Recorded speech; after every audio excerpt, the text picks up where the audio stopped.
আপুনি বাৰু জানেনে আমাৰ পৃথিৱীত এনেকুৱাও কিছুমান জীৱ আছে যাক অমৰ বুলি কোৱা যায় মানে যেতিয়ালৈকে তাৰ শিকাৰ নকৰে তেতিয়ালৈকে সি অমৰ থাকে যদি আপুনি নাজানে তেনেহলে আমাৰ এই ভিডিঅটো শেষলৈকে নিশ্চয় চাব আৰু ভিডিঅটো এটা লাইক কৰি দিব আৰু চেনেলটো সাবস্ক্ৰাইব কৰি নিশ্চয় থৈ দিব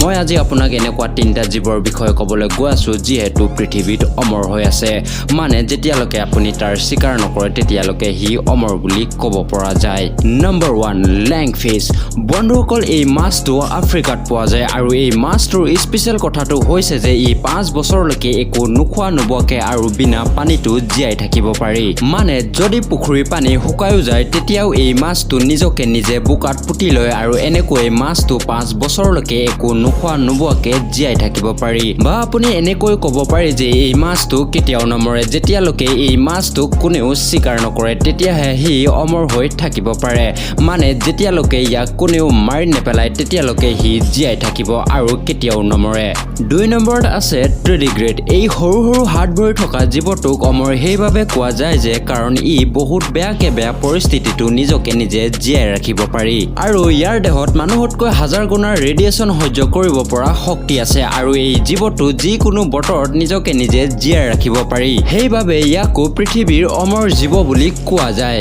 3 নম্বৰত আছে জেলিফিছ বন্ধুসকল জেলিফিছক কেতিয়াও নমৰা জীৱ বুলিও কোৱা যায় কাৰণ যদি আপুনি জেলিফিছক 2 টুকুৰাত কাটিও দিয়ে তেতিয়াও সি নমৰে উলুটা সি সেই টুকুৰাটোৰ পৰা আৰু এটা জেলিফিছ জন্ম হৈ যায় আৰু জেলিফিছ আমাৰ পৃথিৱীত 500 মিলিয়ন বছৰৰ পৰা জীয়াই আছে আৰু কিমান বছৰ জীয়াই থাকিব আমি একো ক'ব নোৱাৰো যদি এই ভিডিঅটো চাই ভাল লাগিলে তেনেহলে ভিডিঅটো এটা লাইক কৰি দিব আৰু চেনেলটো সাবস্ক্ৰাইব কৰি নিশ্চয় থৈ দিব তেনেহলে মই লগ পাম আপোনাৰ নেক্সট ভিডিঅ'ত তেতিয়ালৈকে বাই বাই টেক কেয়াৰ